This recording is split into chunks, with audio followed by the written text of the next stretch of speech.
We're here today on our Career Foundation series. Thanks for kicking it off with me. We're going to be talking about charting your path, exploring career options for master's students.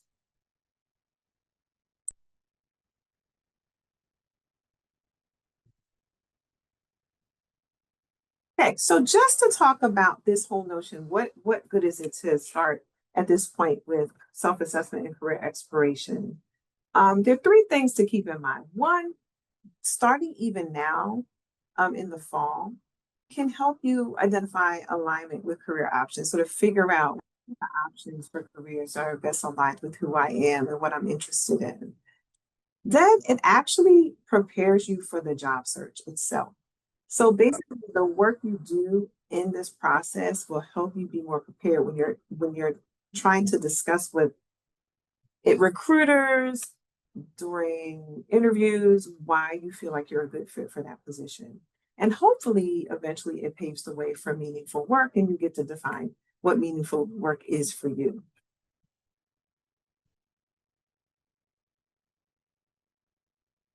So, there's a couple ways to look at this. One, we want to start with the who, right? You- How do these areas intersect? So, one, your strengths and skills. So, what are you good at? What do you find that you really are excelling at with your context? What are the skills that you really find fulfilling? Um, what are you actually interested in? What are some of your career interests? What types of causes are important to you?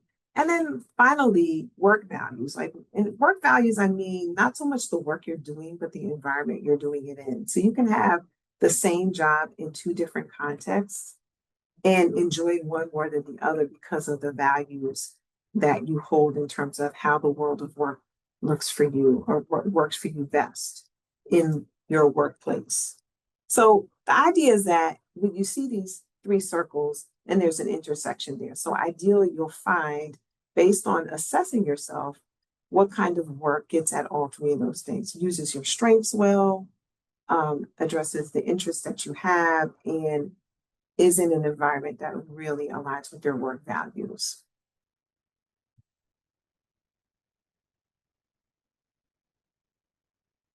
Then, not only is it who you are, but where you want to end up. So, these elements can happen in terms of, or these elements can help you sort of figure out where would be a good place. So, one, what is the mission of the organization? What is the purpose of the organization? And whether it's a for profit or nonprofit, every organization is going to have a certain mission. How does it connect to the work you'd be doing, right? And what kind of work, what I mean by job function. And then the core values that we talked about, work values on your end. Well, the core values of the organization, what are those? Do they align with your work values? And then what industry did you have in mind? What sector did you have in mind? And how do those things intersect? So those are the two areas that we look at as it relates to one, self-assessment, and two, career exploration. Now, one tool, we're going to spend a lot of time talking about beyond graduate school, but one tool I really value and I think is really important is self-reflection. And one way to do this is to consider projects and there are different contexts where you might do a project. It could be a job you had before, an internship, a school project, volunteer work. Think of two or three where you were energized and impactful. And ask yourself these questions about the context itself, what was happening, what action did you take, the impact you have, and what exactly made you energized and fulfilled about the experience. So, a lot of these can help you find themes and various ways to discern, like, what types of work is really going to work for me. So, kind of think about the more you do it, you want to do at least two initially, and then you keep reflecting on things until you find themes that you're noticing that will really help inform your decisions about career options. So if you go to our website, you'll see this link here, and this is being recorded, and then I can also send the slides as well. But master's students, there's a whole section on our website for them. And then the first thing you'll see is these handouts, and then you'll see this area here beyond graduate school. So this is where I'm going to spend a lot of time at this point. So here's where if you saw this website, you would just click here and you'd be able to log in with your PIN key. Okay, so this is Beyond Graduate School, and it's really a wonderful resource that we subscribe to. It's free. Again, you log in with your PIN key, and it's a career planning platform that's really helpful. What's nice about it is you can access it at any time. The content is pretty much evergreen. They will be doing updates from time to time. They do have some real-time events that they have from time to time, but it really is solid material that you can utilize as needed. And so you can explore that at any time. What we're going to focus on is under this deep dives and then you find a career. So this is where we look at how do we go about career exploration. And so this is where you would get started for that. There's all kinds of other topics, as you can see, LinkedIn, networking, finding jobs, etc. So we're going to start out with how to find a stable and meaningful career. So you want to find a career, of course, that's you see stability in, but that has meaning to you as well. So I think that's why they named it as such, right? And so you'll see here, this is one series, and you'll see on the right side all the topics. We're not going to talk about all of them today, but I'll touch on a few that might be of particular interest.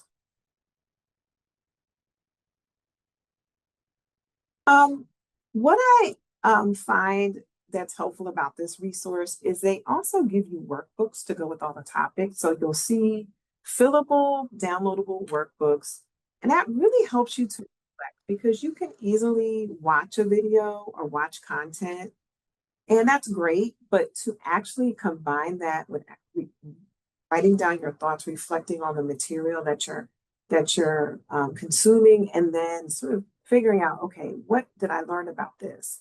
Is going to really maximize the benefit you get from this process. So this just aligns all of the different topics, what's going to be covered, the activities they entail. And here's one example. So here's one part of the workbook. And this is what they refer to as the optimal career pathway.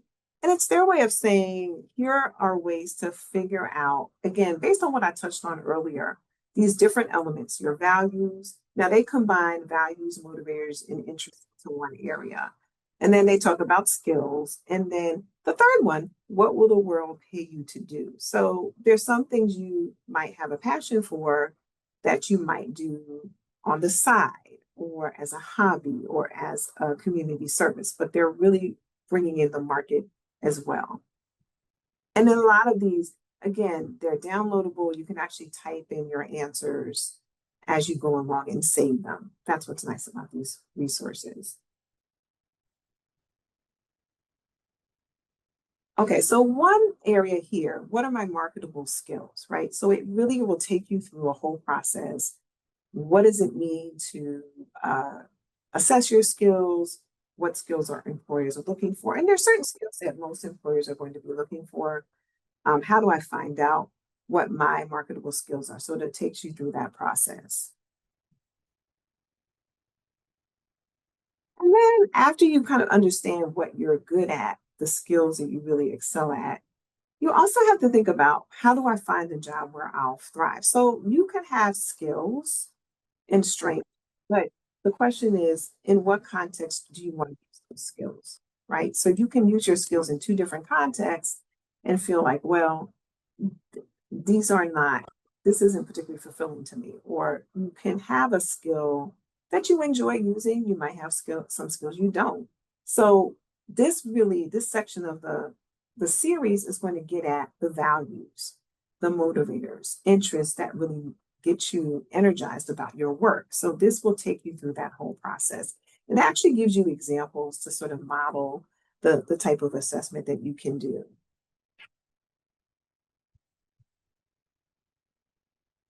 And then how do you, once you get a sense for different career options that might bring all of those elements together, how do you actually go about researching it? And so It takes you through, you're still not sure. It takes you through some really nice topics. How do you learn more about career fields? How do I figure out, okay, which career fields have a good outlook? Maybe there's some career fields that are on the growth, about to grow. How do I bring my interest and skills together with a career that has some long-term stability? So those are some things that is with this topic. And then what's nice about this as well is that they also on the career video library. So it allows you to watch interviews and based on career fields that might interest you. It's nice because it's sort of the next step before networking and having real life conversations with people. So you can actually find people, kind of eavesdrop on interviews that are already taking place and really think about how what the person is saying resonates with you. So for instance, so here's an example. So this is part of the video library, and the first part, it aggregates or sort of has categories based on academic discipline. So agriculture, business, education, humanities. So that's one way. And you see this variety here. There looks like 188 interviews so far. I think they're continuing to add them. And then what you can then do, you can connect, there's the academic discipline. So you might say, I want to find people who study public health in some way or some area. There's also career fields. So you can start there as well. So the people who are connected with public health as an academic discipline ended up in these career fields. And you can see that on the bottom. And you see some of these people. So you might say, I want to find out about a few of these folks. So then you would say, okay, what if you looked at Taylor Metcalf's interview? Now, Taylor ended scientist. So you would watch that. It's only about under 10 minutes. And so to allow you to out and learn about Taylor's career path, get a sense for what attracted Taylor to the position that they're in right now. But then you might say, I want to look at someone else's. So here's someone else who focused on health administration and ended up in as a healthcare consultant.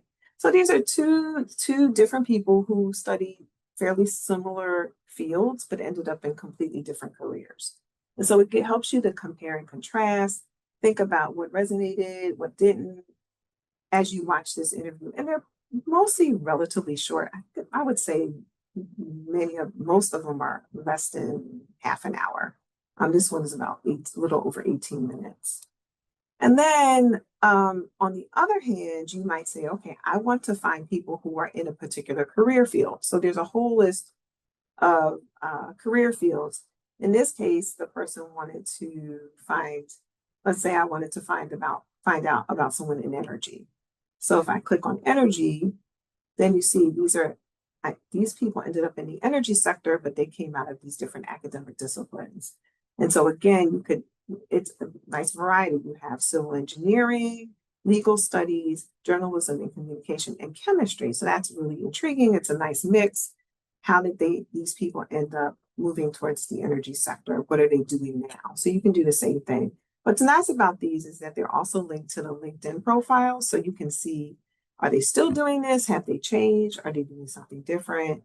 So that's a nice resource to use. And what's nice is that they have a worksheet that you can download, but these are the questions that you would want to ask as you're watching the video. What aspects of this work sound interesting? What aspects don't sound interesting? How did the experience from the master's program prepare them? What steps did they take? So really practical questions that can help you think about this person's career path and how you can benefit from the wisdom that they're offering. They also tell you, okay, if you want to go into this career, what skills are necessary? And then at the end, you will want to ask yourself, how am I going to apply what I heard in this conversation as I move forward into pursuing this career, if that's what I choose to do? So that's Beyond Graduate School. Again, it's a great resource. I mean, I just touched on a little bit of it as it relates to career exploration, but there's so much there that I really recommend you take advantage of. Now, if you're the type of person that likes the idea of taking some kind of inventory, answering a questionnaire, a good resource to consider also is Career Explorer. It's free, so it's something, a tool that you can access for free. There's all kinds of different career assessments, but this will not cost you anything. I'm always, though, eager to clarify that these assessments are not meant to box you into particular careers to give you the exact career that's best for you, but it does give you language to think about as you read the results of these. So again, it's a free platform. It doesn't take too long to take, so it's worth trying. I just want to give, I'm not going to break down everything here, but just to give you a sense of what the report looks like. It has these archetypes of sort of different labels. And again, not to box you in, but to kind of get you thinking about these tendencies. So this particular archetype is a luminary. It says luminaries thrive when they are working with ideas and people. That might resonate with you. You like working with people, but you also like ideas. So you like bringing those two together. There's different indicators here like creativity, meaningful relations. Then it goes into skills you can focus on, or even blind spots to be aware of, right? So these just, again, it's not meant to pigeonhole you or put you in a box, but it can give you some interesting ways to process things that you knew about yourself, but they just weren't top of mind. Here's another one. It talks about your broad interests. What kinds of interests do you tend to have? The top two here are artistic and social. What kinds of interests might be applicable given your answers? Again, the emphasis is might, right? But it seems like professional advising, creative writing come to the top here. But there might be elements about those careers or areas that speak to you, even if you're not interested in a specific career. So it's really a nice way to, again, get thinking about your career options and career interests. And again, it's a quick way to sort of get that started. We also have industry communities on our website, and those are basically areas where you can find out about different industries. We have resources that you can look at. So if you found out that consulting is of interest to you, that you can click on consulting. And of course, it's a whole list there. If you click on this link and choose the community you're interested in, it obviously goes past this list here. But again, it just gives you a way to explore different career fields. And then eventually, a good way to really explore career options is to talk to people. I talked earlier about looking at interviews on the Beyond Graduate School platform. But at some point, you'll want to talk to people about their career. So we have a really comprehensive informational interviewing guide to allow you to do that. And so basically, informational interviews are conversations that you set up with people who are in careers that interest you. And you're just kind of chatting with them to find out more about those careers. So you might find maybe an alum. We really recommend starting with Penn alumni, and you find some, and this guide will show you exactly how to find the alumni, how to reach out to them, the whole from A to Z on how to conduct an informational interview successfully. So this is available on our website and you can just download it. And then this kind of breaks down what is in the guide, the basics. Like I said, you write down to a sample email, how you can use AI to make the most of the interview. Things to do, maybe things not to do. There's like a spreadsheet you can use to keep track of your progress and so on. So once you again get your self-assessment, then you start exploring careers and you'll want to chat with people about the careers you're interested in.